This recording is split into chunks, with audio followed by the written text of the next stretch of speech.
Ihiganwa mpuzamakungu ryo gusiganwa ku makinga mu bigeme yatanguye hano mu Burundi ku ncuro yaryo ya kabiri.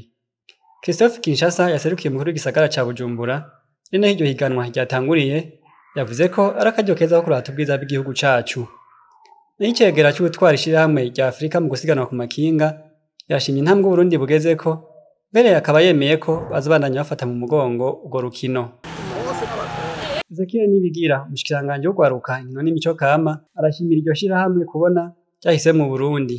Je voudrais vous rendre compte que cet événement d'ampleur internationale ndashaka kwibutsa ko iri higanwa mpuzamakungu ryatunganijwe mu Burundi ku nshuro yaryo ya mbere ku mugabane wa Afurika, rikaba ryabaye ku magenekerezo ya 2023 gushika 2028 Munyonyo 2021. Kubera ukuntu vyagenze neza, vyatumye ishirahamwe mpuzamakungu ryo gusiganwa ku makinga rishima ko Uburundi bwotunganya iryo higanwa ku nshuro igira kabiri ku magenekerezo ya 2024 gushika 30 Gitugutu 2022.